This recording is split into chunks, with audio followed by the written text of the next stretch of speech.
Aquí. Bueno, yo creo que ya estamos. Vamos a ver si la pantalla resuelve. Sí, esto ya está. Perfecto. Creo que ya tenemos la diapositiva esta de los artículos que estuvimos viendo el otro día. Considero que esta parte y la parte que veremos hoy también de la prisión provisional y quizás el próximo día, no sé si hoy con el test nos dará tiempo, pero bueno, considero que estas partes son bastante importantes porque incluyen mucho plazo y mucho articulito con pequeñas coletillas que nos hace falta saberlo, ¿vale? Quiero decir, si el tribunal nos va a preguntar sobre la detención, es muy probable que nos pregunte alguno de estos artículos que debemos dominar, sobre todo en cuanto a plazos, ¿vale? Decía que estábamos caminando o viendo todas las diligencias que se pueden practicar en el proceso penal, en este caso en el sumario, que se configura como el proceso penal más detallado en la ley y que abarca los delitos más graves que el Código Penal recoge como delitos que pueda cometer una persona contra los bienes que están previstos en el Código Penal. También es el que regula o tramita todos los delitos con penas lógicamente más graves, ¿vale? Especialmente las penas de prisión.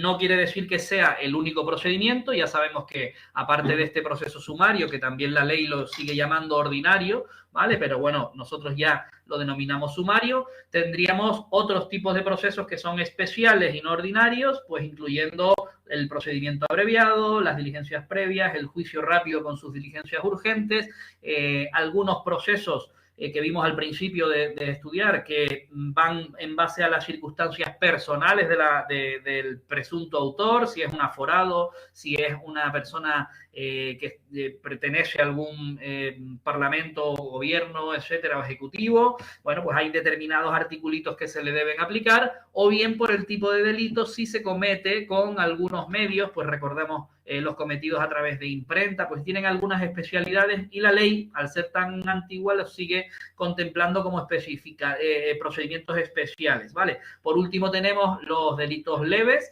configurados como no los antiguos juicios de faltas, pero sí provienen de ese origen de juicios de faltas que ya hoy en día no tenemos en el Código Penal ni en la Ley de Enjuiciamiento Criminal. Ese sería un elenco de procedimientos, nos quedaría el decomiso autónomo, que es otro proceso específico para determinadas cositas, y el que se inicia por decreto de fiscalía, que bueno, que también está en la ley, aunque no se utilice tanto. En el marco del sumario hemos hablado de distintas diligencias, hoy nos toca la detención y entrar en la prisión provisional, como diligencias que pueden ocurrir tanto en la fase de instrucción de un proceso penal, que es el averiguar, recuerden, la investigación de los hechos, los presuntos autores y todas estas diligencias que rodean para acreditar que se ha cometido y quién lo ha cometido el delito, que rodean a lo que ha sucedido, a los hechos que se hayan cometido. Me refiero a testificales, me refiero a peritos, me refiero a documentos. Todo eso la ley lo prevé como diligencias de instrucción, pero también se pueden practicar en la fase de enjuiciamiento. Y decíamos que al encontrárnoslas todas en este proceso sumario, pues la ley lo que hace es aprovechar que ya las tiene en el proceso sumario para utilizar estos artículos si estamos en otro procedimiento. ¿Qué puede ocurrir? Que un procedimiento como el juicio rápido ya tenga un artículo específico sobre los testigos, sobre la citación del investigado. Vale, pues entonces preferimos el artículo que está en el proceso especial y no echamos mano del artículo general del sumario, ¿vale? Pero muchas veces, como por ejemplo ahora con la detención o con la prisión provisional, si se nos da en otro procedimiento, la forma y el contenido del artículo que nos refiramos lo cogeremos de ahí. Eso viene a decir que estos artículos funcionan de manera supletoria en caso de que en los otros procedimientos la ley no repita lo que ya sabemos, ¿vale? Esto ya lo hemos comentado alguna vez, pero siempre para situarnos al principio está nos viene bastante bien. Miren, con respecto a la detención, el otro día, por repasar, ya comentamos que detener a alguien y retenerlo contra su voluntad y quitarle ese derecho fundamental que la Constitución nos recoge en el artículo 17 y también en el 19, que no lo he puesto por aquí, pero recoge la libertad de residencia, de domicilio y de trasladarse de un sitio a otro, es algo tan importante y vulnerarlo, o sea, impedir a una persona esa libertad de ambulatoria es tan grave que solo se va a poder realizar en los supuestos que la ley contemple estrictamente. Es cierto que el otro día ya veíamos que hay una serie de supuestos en los que cualquier persona puede detener. Hoy vamos a entrar en ellos, pero va a tener que cumplirse una serie de requisitos que realmente son bastante, que no se suelen dar, son bastante determinados, todos relacionados con que se haya cometido un delito y la ley y la Constitución marcan muy claramente el tiempo máximo en el que se puede detener a una persona. Nosotros, si no, sería una locura estar deteniendo a las personas sin que se dieran esos requisitos. Entre la Constitución, las leyes y los reglamentos protegen esa detención que sí que se lleva a cabo, pero bajo unas condiciones y con unos determinados requisitos. De esta manera, en este cuadro hacíamos un pequeño resumen de esos artículos que afectan principalmente a los plazos. Veíamos que, según la Constitución, el tiempo estrictamente necesario y un máximo de 72 horas. Esto lo vamos a ver repetido en la Ley de Enjuiciamiento Criminal. Vamos a tener también esos plazos máximos. ¿Qué venía a decir esto? Pues que si una persona la detiene la policía y ya hemos realizado todo lo que teníamos que hacer con él, no en 24 horas, sino en menos de 24 horas, hay que ponerlo o bien a disposición del juez o bien en libertad, no queda otra. Lo que no podemos es sobrepasar ese tiempo necesario porque estaríamos incurriendo o bien en detención ilegal, que es en sí mismo un delito, o bien, si lo tenemos mucho más tiempo, en algunos supuestos que el Código Penal castiga mucho más, como secuestro, ¿vale? Bueno, pues nos tenemos que aprender inevitablemente estos tiempos máximos. El primero y general, estrictamente necesario, ¿vale? Lo que dure la detención para los fines que me hayan detenido. Bien sea la policía, bien sea un particular, que también se pudiera dar el caso, bien sea el juez instructor en este caso o el juez del penal. Aprendernos el máximo de 72 horas como genérico también. Ya veremos que la ley ahora nos va a hablar de un plazo de 24 horas y distinguiremos lo que es la detención policial, ¿vale? Con ese plazo que nos da este artículo siguiente, con lo que puede ocurrir una vez que le ponen a disposición al juez al detenido. Esto nos ocurre a diario en los juzgados cuando viene la Policía Nacional, la Guardia Civil, incluso la Policía Municipal pudiera ser, con un detenido, con una persona detenida. En el momento en el que la documentación referente a ese detenido pasa al juzgado, con la entrega del original y el sellado de las copias, que eso se sigue produciendo de manera material hoy en día, esa primera entrada en el juzgado, el policía nos trae el atestado, se le sella una entrada por los compañeros de auxilio del juzgado, o en realidad es el secretario legalmente quien recibe todo eso, el juzgado. Desde ese momento a esa hora, fíjense lo preciso que es todo esto, comienza a contar un segundo plazo que es de disposición judicial. Esa persona sigue detenida, habrá estado el tiempo que haya estado detenido policialmente, que podemos verlo que se haya cumplido el máximo y no haya habido ninguna vulneración, y comienza el plazo de disposición judicial. Por eso siempre, en la práctica, los que estén trabajando en los juzgados en instrucción lo habrán visto, nos vemos con ese momento en el que me traes al detenido y, oye, algunas veces ya lleva detenido bastante tiempo. Oigan, cuidado con eso porque la puesta a disposición judicial tiene que ser en plazo, ¿vale? Y no, luego que no pueda salpicar al juzgado una posible detención ilegal, ¿vale? El artículo 496, que lo estudiaremos hoy, obliga a poner a disposición o en libertad a los agentes de la autoridad que hayan podido detener a una persona en el plazo máximo de 24 horas. Por lo tanto, estamos hablando del estrictamente necesario, en algunos supuestos un máximo de 72 horas, pero también un plazo máximo de la policía en los supuestos normales de 24 horas. ¿Qué va a pasar en los de 72 horas? Que veremos que hay entre la detención policial, la puesta a disposición y a partir de ahí unas 72 horas para acordar sobre lo que llamamos situación personal. Estuvimos viendo el artículo 520 que nos habla de la detención preventiva, que es posible, es decir, si se dan una serie de requisitos, procedemos a la detención. Lo mismo, plazo estrictamente necesario, pues por ejemplo para identificar a la persona y averiguar los hechos cómo hayan podido ocurrir, enseguida tengo que o al juez o en libertad.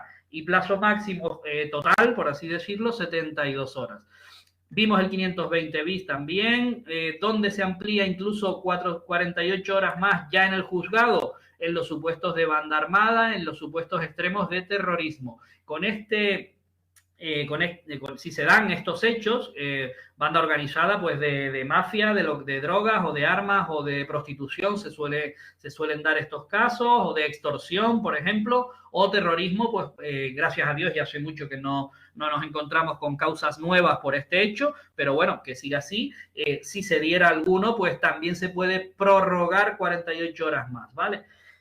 Todo esto tiene que venir basado o tramitado en el proceso, que a nosotros nos interesa mucho, por resoluciones del juez. No puede inventarse la policía la prórroga y decirlo de palabra. No, tiene que estar acordada la prórroga y implica, como veremos hoy, que el abogado de la persona que en todo caso va a sufrir esa detención o esa prórroga y las otras partes, Ministerio Fiscal y los que han sufrido el delito, la acusación particular o el querellante si existe, comparezcan todos juntos, cada uno manifieste si se dan los requisitos para prorrogar, si no se dan, si creo que es estrictamente necesario, si no, cada uno en ese acto, que lo llamamos comparecencia o bien de prisión provisional si la persona va a ir, o de prórroga de la detención. Pues bueno, manifiestan un poco lo que ocurre y el juez lo acuerda, ¿vale? Tiene que ser una resolución motivada y ya sabemos que esas resoluciones motivadas en penal las denominamos auto, bueno, en penal y en civil, el auto, ¿vale? Como resolución del juez que viene con una motivación. El juez tiene que razonar por qué acuerda esa resolución. Y por último mencionamos que bajo los estados de alarma, sitio y excepción, el otro día comentábamos la situación de pandemia que se declaró, el confinamiento y todo esto, que a pesar de que ha sido declarado inconstitucional después, nos lo tuvimos que tragar todos y cada uno de nosotros, para bien o para mal. Bueno, pues supongamos que haya sido legal, pues bueno, todas estas situaciones dan lugar a modificaciones bastante importantes en los plazos máximos de detención y también en las condiciones en que una detención se debe practicar, ¿vale? Hablábamos de alarma, sitio y excepción, el artículo 16 de esta ley, que no nos entra en el examen, ¿vale? En el caso de la excepción, planteaba que hasta 10 días se puede prorrogar esa detención sin necesidad de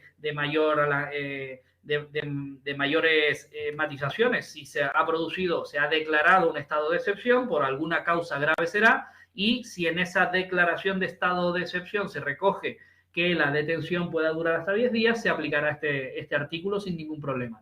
Y también... Te pregunta Juanvi.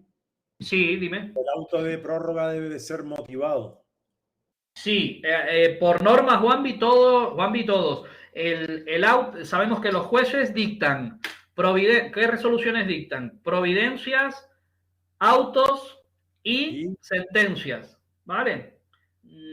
Se me queda ninguna. Bien, esas tres resoluciones tienen sus características. En la parte general que estudiamos también aquí en el tema 20, sabemos que las providencias son resoluciones del juez donde se acuerdan diligencias o trámites de un procedimiento penal, en este caso estamos en penal, pero que no necesitan estar motivadas. No tengo que decir por qué acuerdo pedirle a la Consejería de Empleo el informe 3/27, sino que simplemente, visto el estado de las actuaciones, recabe ese informe de la Consejería de Empleo 3/27, plum. No tengo que justificar por qué, ¿vale? En este caso, como vamos a ver todas las cuestiones que tienen que ver con la libertad o falta de libertad de la persona, se llama situación personal del investigado, vamos a decirlo así, y requieren que estén tanto acordadas como dejadas sin efecto, la pongo y la quito, por un auto motivado. Por lo tanto, la prórroga también afecta a la situación, es decir, la está prolongando en el tiempo. Luego tendré que motivarla. Oiga, ¿por qué se siguen dando las mismas condiciones que yo tuve que tener en cuenta para acordar la detención? ¿O es que me falta por realizar algo y si a este señor lo pongo en libertad voy a tener algún problema? ¿O qué demonios ocurre para que yo tenga que prolongar en el juzgado una detención?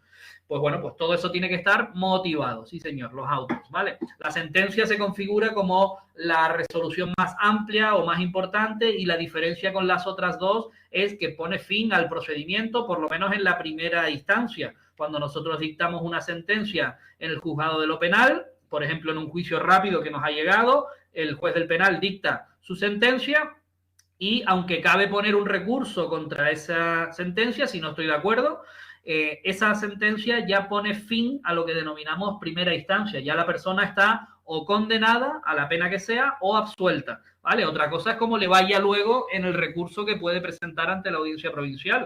Ya veremos cómo le va. Si tiene suerte y le estiman el recurso, pues cambiará el sentido de la sentencia. Pero ya la sentencia puso fin al procedimiento.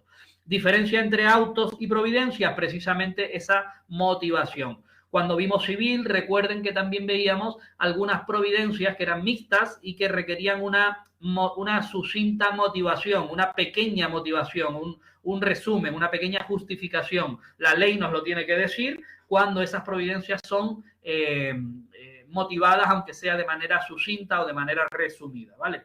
Bueno, dijimos que varía el plazo bajo este estado de excepción, también puede variar las condiciones y poníamos el ejemplo del artículo 32 de la misma ley de alarma, sitio de excepción, en el que al detenido se le puede mantener en detención y detener sin informarle de sus derechos, una cosa que si ocurre fuera de estos estados de alarma, sitio de excepción es gravísima y es fundamento suficiente para una detención ilegal. No me han leído los derechos, por eso si a ustedes les han detenido en alguna ocasión, creo que no será el caso, les han hecho firmar o les hacen firmar unos derechos leídos, donde pone, usted declara que ha leído los derechos y que ha sido informado de ellos, ¿vale? Que los ha entendido. O, por ejemplo, que al detenido lo mantienen sin asistencia de abogado, otra vulneración del régimen normal y general de la detención. Ya decíamos en el martes pasado que desde el momento de la detención, uno de tus derechos como detenido es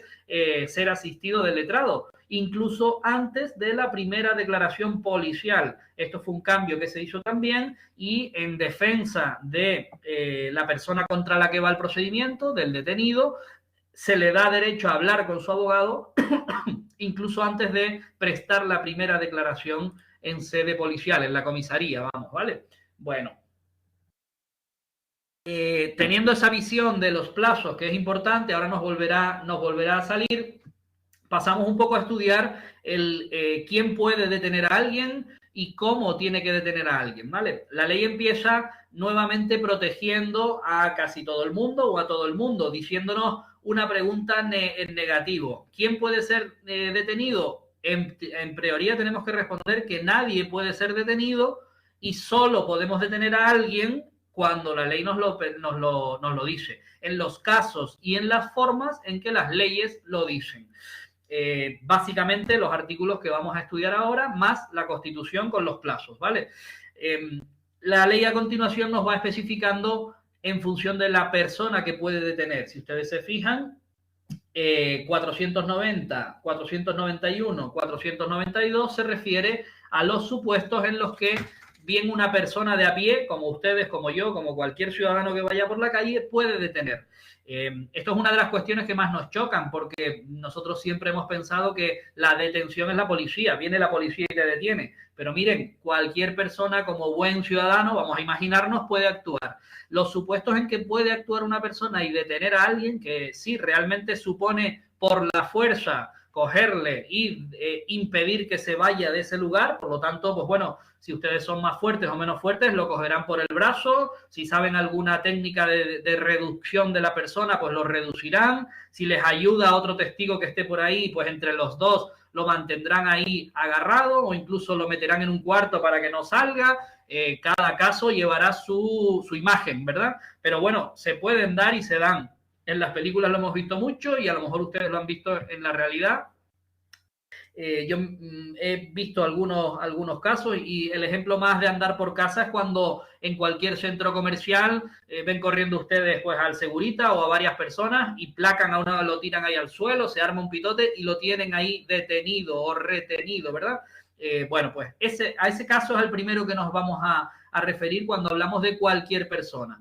Fíjense que los casos son muy lógicos y son los que ocurren en la vida diaria. Al que intente cometer un delito en el momento de ir a cometerlo, si alguien quiere pegar a mi hijo en la calle y yo estoy allí, no solo es que impida que lo comete, ya tenemos el intento de cometer el delito, sino que además a lo mejor se lleva un cachetón, bueno, pero lo que hago es decirle, usted no se va de aquí, que van a llamar a la policía y lo detengo, ¿vale? Me echo encima, lo placo, me ayudan, lo que sea, ¿vale? Pues ese es el supuesto. Lo intenta cometer, aquí tenemos que entender que la ley se refiere a la tentativa de cometer un delito. La persona está intentando robar una joyería, la persona está intentando agredir a alguien, robar en el metro a alguien. Y pues entre uno o varios ciudadanos que tienen esa inquietud y fuertes a lo mejor, lo detienen, ¿vale? El delincuente infraganti, también estamos hablando de un delito, pero esta vez se comete. La persona ya ha robado en el metro, ya ha entrado a la farmacia amenazado de punta de pistola y sacado el dinero, o ya le ha pegado, lamentablemente para él, espero, a mi hijo, ¿no? Y entonces yo ya he cometido el delito, reacciono ante el delito. Ya no es tentativa, ya es delito cometido, ¿vale? Esto ocurre en todos los delitos, en todos los procedimientos, esa diferencia entre tentativa y comisión del delito. Delito perfeccionado, hemos cometido todos los actos, el delito está realizado, tal cual lo dice el Código Penal. Tentativa, me ha faltado alguno de ellos, ¿vale? Ya luego el derecho se preocupa de castigar menos a la tentativa, lógicamente, vemos si no lo ha cometido por culpa de alguien o porque se arrepintió, en fin, ya ahí se estudia en derecho un montón de cositas sobre la tentativa. Pero saber que en la mayoría de delitos la tentativa también se castiga, ¿vale? Delito en tentativa, un robo en tentativa, lo que sea. El resto de supuestos los pueden ver también en los puntos tercero a sexto de este artículo. Nosotros para aprendérnoslos los llamamos los fugados, porque siempre es en casos de que hay una fuga, ¿vale? Lo que cambia es quién se fuga. Y aquí tenemos que hablar de varios conceptos, porque cuando toquemos ahora la prisión, vamos a tener que diferenciar a la persona que cumple una prisión porque ya está condenado o condenado por una sentencia firme, ¿verdad? De los casos en los que hemos acordado lo que se llama prisión provisional, que también la estudiaremos hoy. Una persona está en prisión porque se acuerda una medida sobre él de meterlo en prisión, pero no tiene una condena, ¿vale? Esto es un poquito más peligroso por si nos equivocamos, pero se acuerda también, se motiva también y se practica, ¿vale? El primero de los casos en que cualquier persona puede detener a un preso es cuando verdaderamente sabemos que ese preso está condenado y se ha fugado, sea de donde sea, pero tiene una sentencia firme de condena. El segundo caso de los fugados, que sería el apartado cuarto, se nos fuga una persona cuando estamos trasladándolo de un centro penitenciario a otro, de un forense a otro, o por ejemplo lo hemos llevado a un juicio a un preso que tiene y se nos fuga de alguna manera. Esto, aunque les parezca increíble, no es infrecuente. Yo mismo les puedo contar, estando en Penal 1 trabajando hace ya bastantes años, no era raro hasta el punto de que no nos causaba revuelo, en el juzgado me refiero, que nos llegara una comunicación de Tenerife 2 diciéndonos que se ha fugado fulanito. Una vez que comprobábamos los hechos, porque claro, que un juzgado se entere que su preso, que está cumpliendo una condena, se ha fugado del centro penitenciario, supone trastocar todo el cumplimiento de esa pena. Si está cumpliendo 6 meses de prisión y en el 5º mes se fuga, oye, este día está dentro, está fuera, ¿cuándo termina de cumplir? ¿Qué hacemos con él? Enseguida hay que buscarlo a través de las policías, se dictan órdenes, etcétera, ¿vale? Pero ya les digo que no era infrecuente, tampoco quiero decir que ocurriera en todos los casos, pero era normal que ocurriera. Es verdad también, para tranquilizar el sistema, que la mayoría de casos eran permisos que tenían cuando ya alcanzaban el 3er grado y solamente tenían que ir a dormir a prisión, permisos en los que llegaban tarde, se les olvidaba que era ese día, iban al día siguiente, entonces no había una voluntad de fuga real o que se pudiera acreditar. Pero el centro penitenciario tiene la obligación de, si usted a las 9 de la mañana del lunes no está dentro del centro penitenciario, no se ha presentado, le considero fugado, ¿vale? Ese era el común de los casos que nos ocurrían y por eso no nos alteraba al principio tanto, o en algunos casos no. Algunos tuvimos de verdadera fuga, ¿vale? Este sería el supuesto. En un traslado de un centro o de un lugar a otro, se nos escapa o lo que sea.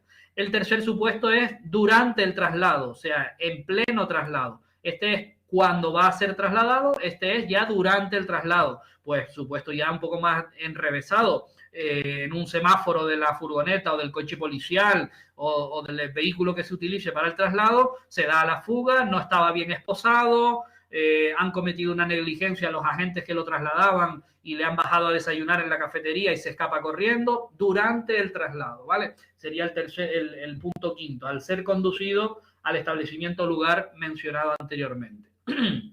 Bueno, también tuvimos uno que nos puede servir de ejemplo en penal, en los juzgados de Santa Cruz, las salas de vistas de los penales, de los procedimientos abreviados o de las previas, bueno, de los procedimientos abreviados ya, tienen dos puertas de entrada, la del público en general y otra que podemos llamar trasera, que da lugar a otra salida del edificio, que es la que utilizan pues, los funcionarios, el fiscal, los jueces, incluso abogados que puedan estar por esa zona, entran por la puerta trasera, por así decirlo. Pues nos ocurrió eso en el momento de declarar, a la magistrada le dio por quitarle las esposas al detenido y se le literalmente en un pequeño receso se escapó por la puerta de atrás y salió incluso a la calle y se escapó y ya pues suspendimos el juicio, orden de búsqueda y captura y fue cogido al día siguiente, creo, o algo así, ¿vale? Supuestos raros, pero que se pueden dar.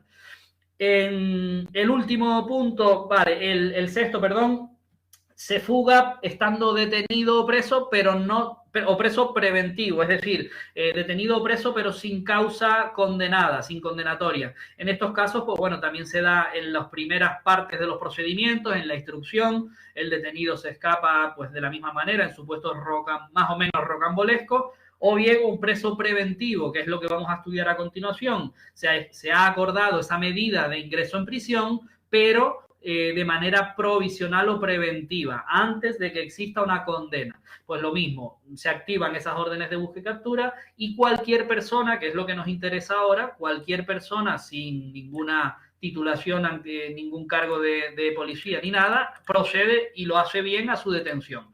Estos casos realmente de una persona en concreto, yo solo he visto uno, también que se los puedo contar, estando yo estudiando en Madrid, unos agentes perseguían a una persona por la calle y yo simplemente vi como alguien le placaba fuertemente contra un vehículo y resultó ser un bombero que estaba allí casualmente y al escuchar los gritos placó a la persona. Pues bueno, es cualquier persona. Su carácter de bombero no le permitiría nada más, pero bueno, al final es que venía y creo que era este supuesto. Había cometido el delito, pero una pareja de policías les venía persiguiendo. Pues es un ejemplo más. ¿Vale? Bueno, voy a explicar el punto séptimo solamente para explicar este concepto de la rebeldía. También nos dice que cualquier persona, si sabe que esa persona está en rebeldía, bien sea procesado o bien sea condenado, que esté además en situación de rebeldía procesal. Lo hemos dicho en civil, lo decimos en penal también. La rebeldía supone simplemente alejarse del procedimiento, ponerse en esa situación en la que no me interesa el procedimiento, no hago caso a las citaciones o a los actos procesales que tenga de manera voluntaria porque no me interesa. ¿Qué ocurre? Que de alguna manera en el proceso penal tenemos que traer a la persona en determinados momentos para prestar declaración, para notificarle una medida cautelar que se haya acordado, para decirle que tiene que ir a juicio porque se le va a juzgar, ¿vale? Y no es raro que el presunto autor se ausente de todo esto, no venga, no comparezca, etcétera, etcétera. La rebeldía en penal, pues bueno, implica poner en marcha alguna de las medidas que ya hemos visto de localizar, averiguaciones de paradero, órdenes de búsqueda y captura, todas estas cuestiones. Si cualquier persona, pues por algún motivo tiene conocimiento, pues podría, si se diera ese caso, de detener a la persona, ¿vale? Normalmente esto ocurre cuando se conoce que existe una orden de busca y captura contra la persona. Pues bueno, tendría que ser muy localizado, que se le dijera, detengan a esa persona, ¿qué tal? Y alguien colaborara con la policía y lo hiciera siendo cualquier persona, que es lo que nos interesa en este artículo, ¿vale? La ley a continuación simplemente nos dice que los jueces pueden mandar detener autoridades y que la policía judicial, todas las policías, Guardia Civil, Policía Nacional, Policía Municipal o autonómica, en las autonomías que hay policías autonómicas, nosotros tenemos también, eso creo, ¿vale? No es broma, la policía autonómica también lo hace, pueden detener en los supuestos siguientes. Y el primero, lógicamente, engloba todos los que cualquier ciudadano puede hacer. Por lo tanto, ese está claro. Todos estos los puede realizar la policía y realmente el artículo 492 no lo configura como un poder, sino como una obligación. Fíjense ustedes, tendrá la obligación de detener. Sin embargo, el 490 nos dice podrá detener. En resumen, un agente de policía está obligado en todos estos supuestos. Una ama de casa con 80 años, una viejilla de 80 años que va caminando por la farmacia no tendrá la obligación de placar al delincuente que corre, ni mucho menos. Por eso decimos que cualquier persona podrá, autoridad o policía deberá, ¿vale? Es una obligación. Algunas veces nos han hecho alguna preguntita donde las respuestas son esas. Podrá en todo caso, tiene la obligación de, pero siempre son muy literales, ¿vale? Con que leyéndonos el articulito lo vamos a tener muy claro. Además de los artículos, de los supuestos del artículo este que hemos visto, 490, también nos dice que están obligados a detener a todo aquel procesado, sujeto a un proceso penal, con pena de prisión superior a 3 años. Es decir, que el Código Penal para esos hechos que estamos investigando prevea una pena superior a 3 años, ¿vale?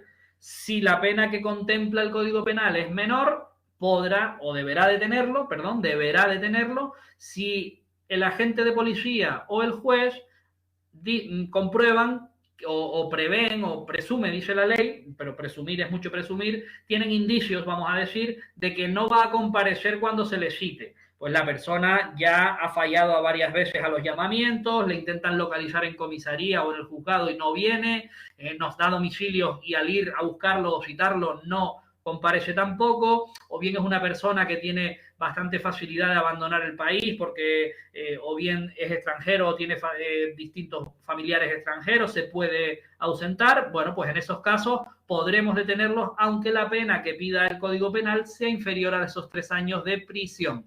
Y todo ello con una coletilla de pregunta de examen, salvo que preste fianza. Si el tío sabemos que no viene, que no va a venir, etcétera, etcétera, pero presta una fianza, en ese caso no le podremos detener, sino volver a citar, ¿vale? Porque nos ha prestado una fianza y esa fianza existe para el cumplimiento de todas esas obligaciones. Luego comprobaremos en cada caso si, aunque esté la fianza prestada, cumple o no cumple, ¿vale? La fianza está recogida en el artículo 529, si yo no me equivoco, cuando nos toque... no, un poquito más adelante. Cuando nos toque hablar de qué es la fianza y para qué se puede utilizar y cómo se presta una fianza, pues lo vemos, ¿vale? Bien. En cuarto lugar, los jueces y la policía también detienen y están obligados a hacerlo cuando, aun no estando procesado, sino investigando simplemente una causa, se presume que no comparezca a los llamamientos judiciales, pero además se den 2 requisitos. Uno, que tengamos unos hechos en el atestado policial, casi siempre, en lo que han denunciado ante la policía, que puedan ser un delito. Oye, este señor me ha causado daños en mi vivienda o me ha robado el coche en la madrugada de ayer porque lo vio un testigo y tal y tal. Hago mi denuncia, la policía ya tiene los hechos y, en segundo lugar, motivos racionales bastantes. Esto es importante memorizarlo así. Motivos racionales para creer. Fíjense que ahora no podemos ni siquiera acusar todavía, estamos en un momento muy inicial del proceso. Tenemos la denuncia de la víctima y tenemos unos hechos que pueden ser considerados un delito, de robo, de lesiones, de lo que sea, una persona denunciada y un nexo, unos motivos suficientes, lo que nos denuncia la persona es coherente, ¿vale? Lo vi allí, sé que es él, no tengo dudas porque es mi primo, lo vio un testigo, lo que sea. Tengo algo que lo une a los hechos con la participación o la criminalidad de esta persona. Con esas 2 cositas y una ligera presunción de que no va a comparecer, bien porque es un delincuente habitual, conocido de la zona, bien porque ya nos ha ocurrido en otras ocasiones, lo que sea. pues procedo a la detención y no hay problema. Toda esta serie de supuestos la policía pues, los sabe utilizar para su día a día, para su trabajo diario, y entonces, pues bueno, en cada uno de los casos deciden la detención. Lo mismo ocurre en los juzgados, en los momentos en que en los distintos procedimientos el investigado no comparece, el procesado no da razones de dónde está, no tenemos domicilio conocido, pues bueno, nosotros lo que solemos hacer es comentarlo con el juez, que eso se llama dar cuenta al juez de la situación del procedimiento, y pues nos dicen, oye, ponga usted el auto de búsqueda y captura, y bueno, no está de más recordar que estas medidas, la búsqueda y captura y eso se acuerdan, como hemos dicho en otras ocasiones, mediante auto motivado del juez y se materializa en una base de datos que está interconectada con Policía Nacional y Guardia Civil. Lo que nosotros subimos a esa base de datos, ordeno que se busque y se detenga fulanito de tal por este delito, en fin, una serie de datos que se nos piden, con la resolución y con el resto de documentación que sea necesaria, lo llamamos requisitoria o lo llamamos búsqueda y detención. Ya explicaremos cuando lleguemos que técnicamente no es lo mismo una requisitoria, que son los llamamientos o esa especie de antiguo edicto que se hacía requiriendo, a la verdadera búsqueda y captura, que sí que se comunica y participa a todas las fuerzas y cuerpos de seguridad para que lo detengan a esa persona y nos la traigan, ¿vale? Bueno, eso se hace en la base de datos, la policía accede, tiene su propia base de datos y lo mismo que se sube mediante auto, cuando proceda a dejarlo sin efecto, también hay que dictar otro auto que se llama el auto dejando sin efecto la búsqueda y detención o la búsqueda y captura de tal persona. Todo esto lo vamos a ver también cada vez que hablemos de medidas cautelares. Las medidas cautelares son muchas, ¿vale? Dependiendo del procedimiento, se pueden acordar unas o se pueden acordar otras, y en lo que a la libertad de la persona se refiere, tenemos distintas graduaciones. Para que ustedes lo entiendan, no es lo mismo quitarle el pasaporte a una persona para que no salga de territorio nacional, eso sería una medida cautelar que afecta a su libertad de movimiento, ¿verdad? No puede salir de un territorio, que es el territorio nacional. No es lo mismo eso, es mucho menos grave que ingreso en prisión provisional. Son cosas distintas, ¿vale? La persona creo que siempre va a elegir el pasaporte, ¿verdad? Bueno, pues hay un elenco, hay una lista de medidas que se pueden acordar que afectan de menor a mayor, pues en las posibilidades de libertad de movimiento de cada persona. Las iremos viendo, pues según nos vayan surgiendo en cada procedimiento. Miren, si no se da ninguno de los anteriores supuestos, lo que se tiene que hacer en lugar de detener a la persona es proceder a su identificación. La policía lo que hace simplemente es parar, detener, no practicar la detención, sino, oiga, caballero, déjeme su DNI, identifíquese, ¿vale? Recuerden que está esta cuestión de que si te niegas a identificarte, la policía solamente puede retenerte, que es una detención encubierta, que ha estado muchas veces cuestionada incluso en los juzgados, incluso por el Tribunal Supremo, pero que está encaminada simplemente a conducirte de manera inmediata a la comisaría, ¿vale? A los efectos de identificarte. Y de hecho, ya se ha llegado por la jurisprudencia a matizar que si yo no tengo mi DNI encima ni medio de identificación y usted no me cree que yo le estoy dando mis datos personales, usted me acompañará o me llevará con sus medios a donde yo tenga mi DNI antes de llevarme a retenido o detenido a comisaría. Pero bueno, si llega a ese extremo de que la persona está totalmente identificada por carecer de todo tipo de documentación, ni siquiera en otro lugar cercano, a comisaría y lo identificamos, ¿vale? Bueno, no suele ocurrir tampoco. El 493 es el que nos dice que anotaremos el nombre, apellidos, todos los datos de identificación. A esto también lo podemos relacionar con la filiación de la persona. Son sinónimos, ¿vale?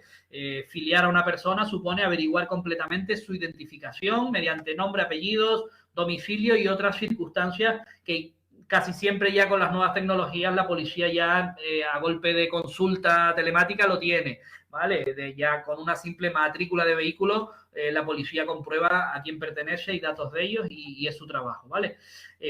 Bueno, más cositas de la detención con carácter general. ¿Se puede acordar a prevención? Recuerden ustedes cuando hablábamos de la primera parte del proceso sumario, es decir, lo que llamamos la inspección ocular.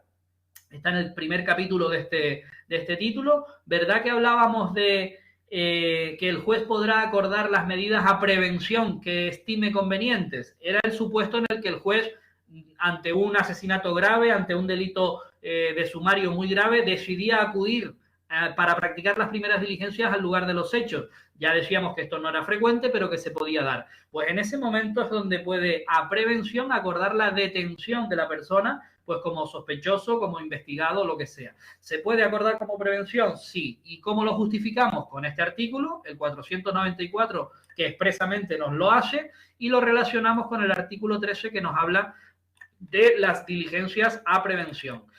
Bueno, es perfectamente posible y, bueno, pues podría darse el caso. Y otra cuestión bastante polémica, pero que para nuestra oposición la vamos a dejar resuelta de una sola vez y para siempre, ¿vale? Es si cabe la detención en los delitos leves. Me paro, retrocedo en el tiempo, aunque lo acabo de decir ahora hace un poco al empezar la clase, y lo explico. Anteriormente, al año 2015, nuestro Código Penal tenía delitos por un lado y faltas, ¿vale? Los delitos podían ser graves, menos graves. Y después teníamos otra infracción penal que el Código Penal llamaba faltas. De esta manera, la falta era la infracción penal más pequeña o más leve que se puede cometer, que se podía cometer. Pues, por ejemplo, hacerle una pintada en la calle al vecino, simplemente fastidiarle su fachada y tal, deslucirle una fachada, o bien darle un tortazo a un señor en un bar o lo que sea, una lesión que no era ni siquiera relevante, no le causé ni un moratón. Esa pequeña lesión, constituía una falta, ¿vale? El Código Penal lo que hacía era castigarlo de manera muy suave, ¿vale? Y establecía un procedimiento muy limitado y muy rápido, ¿vale? Para una infracción muy pequeña, un procedimiento muy sencillo, sin instrucción, simplemente vamos a juicio, delante del juicio cada uno cuenta su versión, a lo mejor estaba el dueño del bar de testigo, me dio un tortazo, no me lo dio, me insultó, no me insultó, ¿vale? Esas eran las faltas. En el 2015, la ley que reformó el Código Penal cambió todo este sistema, eliminó, sacando del Código Penal a muchas de las faltas, es decir, esos hechos ya no se podían reclamar penalmente, ya no se les podía castigar con una pena. Algunos de ellos pasaron a ser una infracción administrativa, donde otro organismo administrativo te puede poner una multa, vale, perfecto, pero no era penal, no ibas a un juzgado para nada. Y bien, otros desaparecieron simplemente, ¿vale? Los hechos que antes eran falta y ahora han seguido estando en el Código Penal han pasado a ser categoría delito leve. También siguen siendo los más sencillos de todo el Código Penal, siguen teniendo el procedimiento muy parecido a como se hacía con las faltas, ¿vale? Pero tienen algunas diferencias. Al considerar los delitos leves, las penas que se imponen han subido un poquito a la categoría de delito, sobre todo en algunos hechos, como puede ser el hurto de uso de vehículo, que es uno de los más controvertidos porque puede llevar penas de prisión o tiene unas penas bastante altas para ser delito leve. Pues bueno, o por ejemplo las lesiones leves también pueden ser castigadas con hasta 6 meses de prisión y no es lo normal, ¿vale? Lo normal es que los delitos leves no lleven penas de prisión, sino penas de multa, penas de localización permanente o a lo sumo trabajos en beneficio de la comunidad. Son los 3 tipos de penas que nos podemos encontrar junto con la prisión en determinadísimos casos. Esto va a ser importante, pero ya lo veremos cuando veamos los delitos leves. ¿Qué ocurre si en estos casos, es decir, cuando la policía está ante un delito leve, porque los hechos no dan para más, el señor no ha cometido un delito de robo de vehículo porque no ha forzado el vehículo, simplemente aprovechó que estaban las llaves puestas y lo usó para ir de Santa Úrsula a Santa Cruz. Vale, lo usó para desplazarse y dejó el coche allí. Ese es el clásico hurto de uso de vehículo. Oye, me han hecho la faena, pero no me ha causado daños, no me ha roto el vehículo, no me lo ha robado técnicamente porque no ha empleado fuerza, ni violencia, ni intimidación. Por lo tanto, es un hurto de uso. Coge el coche para usarlo. O la moto que estaba encendida, pum, pum, y se da una vuelta incluso y la vuelve a dejar en el mismo sitio. Eso es un delito hoy en día, delito leve, hurto de uso. Bien, ¿Podemos detener a esa persona? Esa ha sido la pregunta que siempre se ha cuestionado. El articulito 495 está anticuado, ustedes siguen viendo ahí y está vigente que no se puede detener por simples faltas, incluso el legislador ya dice que las faltas son simples, ¿verdad?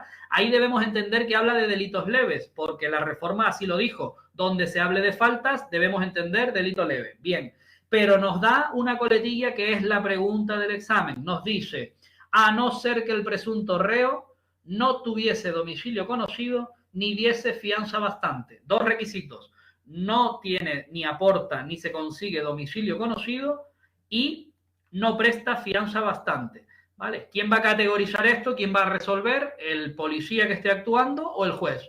A nosotros nos basta con esta respuesta porque, en mi opinión, es lo único que nos pueden preguntar, incluso en el examen de gestión. Ahora bien, yo les cuento toda la batalla de lo que ha venido pasando. Este artículo quedó así, sin modificar, y se dictó una circular en el año 2015 de la Fiscalía General, que viene a tener en cuenta esto y de cómo los fiscales deben interpretarlo. Bueno, pues tanto en esa fiscalía, en esa circular, como luego se ha venido actuando tanto por jueces como por policías, nos vienen a decir que en determinados casos, como son el hurto de uso o las lesiones leves, los que tienen penas mayores en determinados delitos leves, procede la detención, ¿vale? ¿Qué ocurre? Que quien practique esa detención se expone a que el abogado del detenido o quien sea ponga otra vez más en discusión esa detención, diciendo que es ilegal porque en los delitos leves no se puede detener, en base a este artículo que está en vigor, pero que tampoco es muy real. El legislador no puede decir, no, que nunca se detenga por delitos leves, ¿vale? Entonces, bueno, con eso venimos discutiendo y habrá que estar al caso, ¿vale? Caso por concreto. Para nosotros, aprendernos la coletilla bien, domicilio conocido o fianza bastante, punto. Se terminan las preguntas con eso, ¿vale? Me extendí demasiado, pero bueno. El camino de la detención termina, como hemos dicho, en el plazo máximo de 24 horas, salvo que proceda la aplicación de algún requisito específico que permita la prórroga de la detención policial a 72 horas, cosa rara, bandas armadas, terrorismo, alguna cuestión así, incluso judicialmente 48 horas más. Se pone a disposición judicial en calidad de detenido, la persona sigue detenida, pero pasa de la detención policial a la puesta a disposición judicial, ¿vale? Esto es importante tenerlo en cuenta, sigue detenido. O bien la propia policía acuerda que se le ponga en libertad, porque de todas las diligencias policiales, pues la persona no ha cometido ningún hecho, no ha hecho nada, ¿vale? Bien. Una vez que nos entra por la puerta del juzgado y sellamos el atestado, la persona está a disposición del juzgado. Todo lo que le pase a ese detenido ya es responsabilidad del juez, por así decirlo, del juzgado y del juez. ¿Cuál es el plazo que tiene el juez para resolver sobre eso que llamamos su situación personal, la situación personal del investigado? Pues miren, el 497 nos habla de 72 horas a contar desde que el detenido le hubiese sido entregado. Entregado es esto que yo les estoy diciendo, de que la policía lo trae. Cuando está detenido, tú no eres libre de ir a ningún sitio. La policía te trae con tus esposas puestas. Perfecto. A partir de ese momento, máximo 72 horas. Pero oigan, tengan en cuenta los articulitos de la Constitución que nos dicen que también tenemos que intentar o conseguir que la detención dure el tiempo estrictamente necesario. Es por eso que casi nunca el detenido está más de unas horas a disposición judicial. El detenido, ya les adelanto yo, que va al sistema de guardia, al turno de guardia y juzgado de guardia competente, y ese juzgado, salvo cosa rara, en el mismo día ya resuelve sobre la situación personal. Con respecto a la situación personal, todo lo que afecte a la libertad del investigado se tramita en lo que llamamos piezas separadas. Si nosotros tenemos un procedimiento sumario, ya le hemos dado número y tenemos nuestro auto de incoación de sumario, nuestras diligencias practicadas, hemos hecho incluso unir todo el atestado, hemos traído al denunciante, ya nos ha ratificado su denuncia, en fin, hemos hecho determinados testigos o lo que sea. Nos traen a una persona detenida porque no lo localizaban y lo traen ahora. Bien, pues ese va a ir al juzgado de guardia. Sobre ese detenido se va a abrir en pieza separada, en una separata, por así decirlo, la situación personal de él y todas las resoluciones que afecten a eso van en esa pieza separada. ¿Para qué se hace esto? Ya lo hemos comentado alguna vez, para que sea muy fácil localizar en el expediente todo lo que tiene que ver con su situación personal. Piensen que a una persona se le puede detener varias veces a lo largo del trámite, se le puede modificar la detención por colocarle una pulsera a un sistema de alerta, se le puede cambiar por una obligación de venir a firmar determinados días o por la prisión provisional, que sería lo más grave, retirada del pasaporte o prohibirle venir o salir o acudir a determinados sitios. Todo esto que les digo son medidas cautelares que afectan en concreto a la libertad de la persona, ¿verdad? Pues todas van en la pieza separada de la situación personal, todas se acordarán por auto del juez, instructor o juez del penal que sea, y bueno, se podrán dar de alta y se podrán modificar. Bueno, como les dije, se acuerdan por auto, esto es importante tenerlo en cuenta, resuelven la situación personal. En este caso, en el sumario, tenemos dos opciones siempre.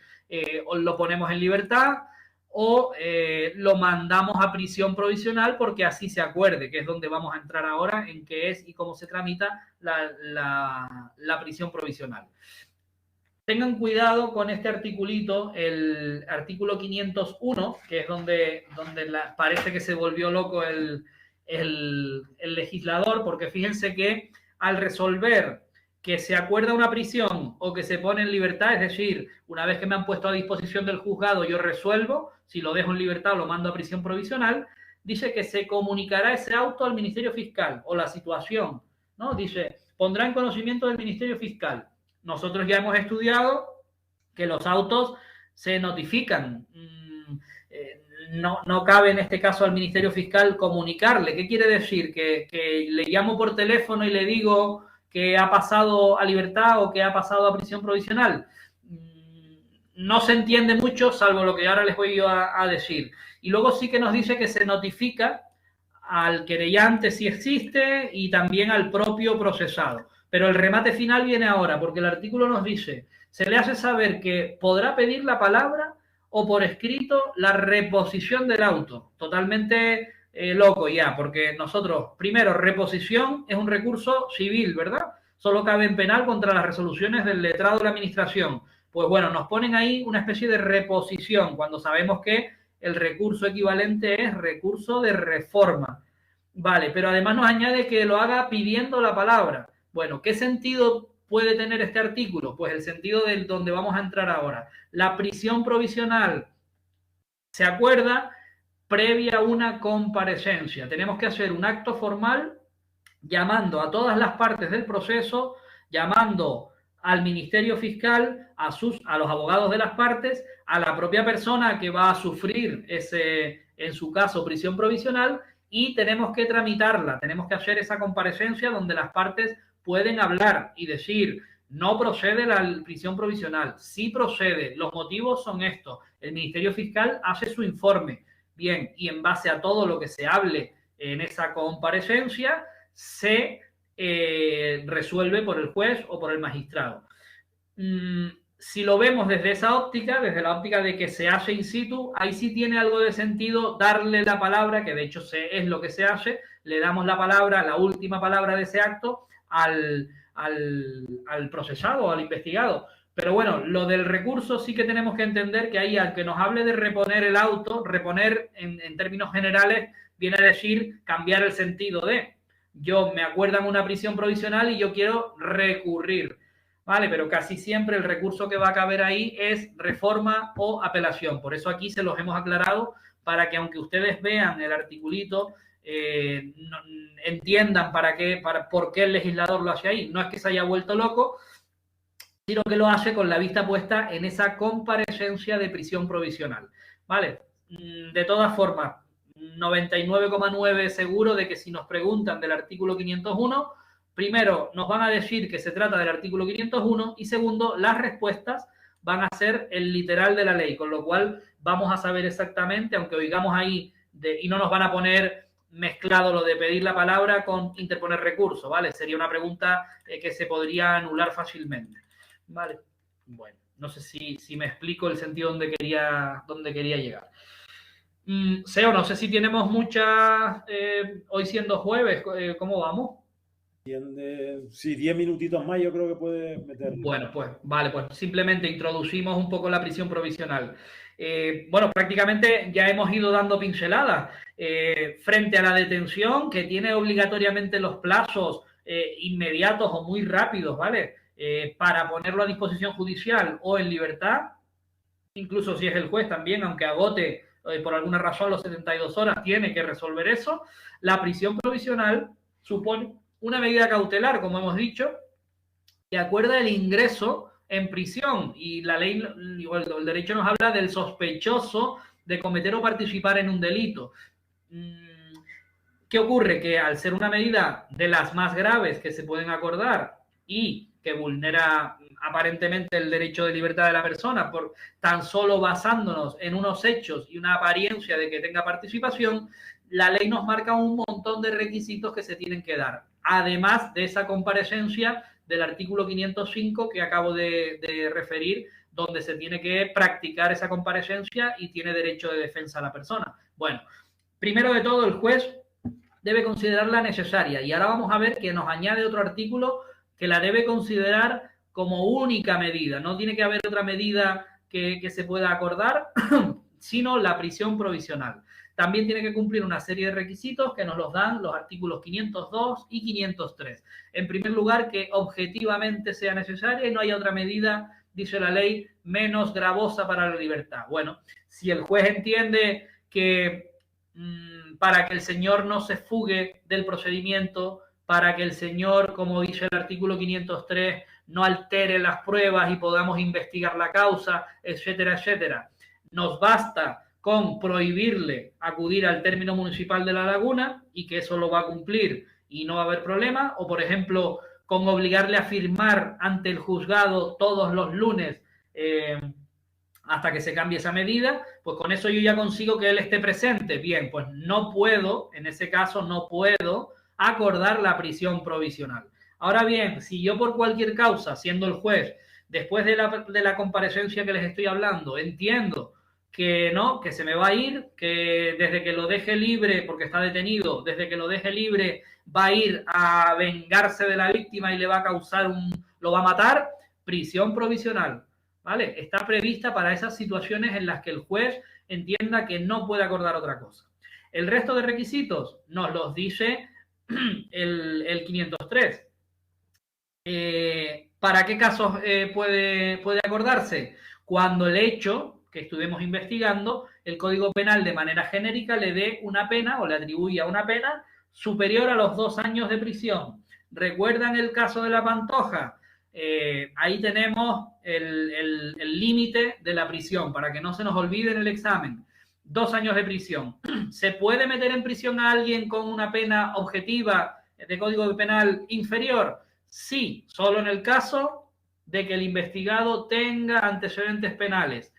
Cuando hablamos de los antecedentes penales, hablamos de que ya ha sido condenado en firme con anterioridad por el mismo delito o por el mismo tipo de delito. El Código Penal agrupa los delitos por tipos de delitos, ¿vale? Entonces, si uno es un robo y el otro es un robo con violencia, otro con intimidación, el otro es un hurto, pertenecen al mismo grupo, por así decirlo, de delitos, y entraría en este supuesto, ¿vale? Ahora, si yo tengo uno por robo o por estafa que afectan a la propiedad y luego tengo un delito de impago de pensiones que afecta a la familia, no está en el mismo grupo de delitos, no sería un antecedente computable y no me podrían meter en prisión provisional. Esto no hace falta saberlo, pero bueno, yo lo explico.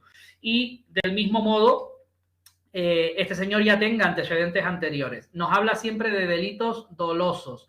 Yo me voy a parar un segundo para explicar esto y ya yo creo que agotamos aquí el tema, simplemente porque lo vamos a ver más veces cuando salgan los delitos leves y cuando salga el juicio rápido. 2 procedimientos que vamos a estudiar. ¿Qué significa delito doloso? El derecho penal y el Código Penal dicen que nosotros podemos cometer un delito de manera intencionada, voluntaria, queriéndolo, incluso planeándolo por motivos de venganza, por motivos económicos o por lo que sea, planeo un atraco al banco o planeo darle una paliza a mi vecino. Lo hago conscientemente, con toda mi intención. Pues eso estamos hablando de un supuesto de un delito doloso, ¿vale? Con intención, no con maldad, porque aquí no estamos hablando de buenos y malos, sino de hechos, pero con toda la intención y la voluntariedad. Sin embargo, la imprudencia, también el Código Penal la castiga en algunas ocasiones. Yo me tomo, bueno, no me tomo nada, simplemente voy con un vehículo y me salto 12 al paso, un semáforo en rojo y atropello a una persona causándole lesiones. Iba más rápido de lo normal, me salté un par de señales de tráfico, pero realmente no me di cuenta. Yo no pensé que fuera tan rápido y no vi ese semáforo. No quise realmente, nunca quise causar ese resultado, ¿verdad? Nunca quise atropellar a una persona y nunca quise cometer ese delito, que al final viene a ser un delito de lesiones. Bueno, en este supuesto, frente al otro, estoy actuando sin voluntariedad o sin intención final. Pues ahí estaríamos ante un delito imprudente. Así lo recoge el Código Penal para muchos delitos, ¿vale? Donde se castiga no solo el doloso, sino también la imprudencia, ¿vale? Eso simplemente que quede explicado por si nos sale, que nos saldrá en otros procedimientos, ya tenemos una idea de lo que es. No solo tenemos que atender a los 2 años de la Pantoja, o si es inferior pero tiene antecedentes por delitos dolosos, sino también tenemos que atender a que en este caso concreto haya, además de las penas, motivos suficientes para vincular a la persona con la autoría o participación en el delito. Y otros requisitos, o sea, con estos 2 por un lado, o si se dan estos 3 por otro lado, alguno de estos 3 se acordará. En primer lugar, evitar riesgo de fuga, ya lo hemos visto. Si yo considero que otras medidas no son suficientes, ponerle un apudacta, es decir, que venga a firmar los días 1 y 15, retirada del pasaporte para que no se pueda ir, prohibirle acudir a algún sitio para lo que sea, o ausentarse de un determinado partido judicial, lo que sea. Si con eso no es suficiente, podré acordarlo. Y todo eso lo van a discutir los abogados y el fiscal en el acto de la comparecencia del 505, que ya veremos el próximo día. Bueno, segunda posibilidad, que se adopte la prisión provisional para evitar que se destruyan pruebas o se alteren. Si yo pienso como juez o magistrado que en cuanto ponga en libertad a esta persona va a ir a las otras fincas que yo no he investigado y quitar la droga que está allí, desaparecerla, o va a ir a matar a un testigo, porque es un mafioso, un traficante o lo que sea, no puedo dejarlo en libertad, prisión provisional, ¿vale?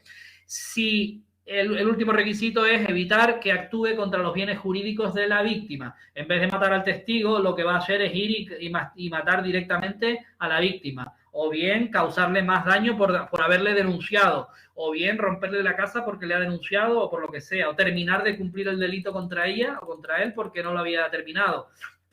Perdón. En esos casos, prisión provisional. Si no se justifica ninguna de esas cuestiones, pues el juez no lo acordará, por mucho que se empeñe el fiscal o la acusación particular.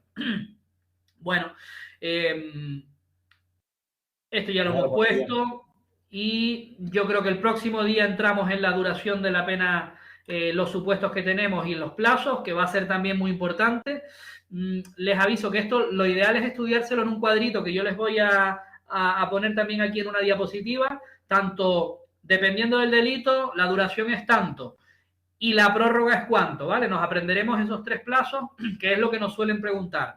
La prisión provisional en este caso durará, pues lo que ponga en cada caso, 1 año o 2 años. Se podrá prorrogar 6 meses o hasta 2 años en tales casos y poco más, ¿vale? Y luego el plazo genérico, pues simplemente que nos dice que cuando ya se haya cumplido la mitad de la pena, 2/3 de la pena, es el punto 6 del 504, pues habrá que resolver directamente, incluso habrá que chivarse al presidente de sala o al fiscal jefe para que resuelvan, ¿vale? Estaríamos en un supuesto en el que esa medida cautelar está fuera del máximo que permite en cada caso. Vale, de momento nos quedamos ahí. Voy a parar la grabación aquí.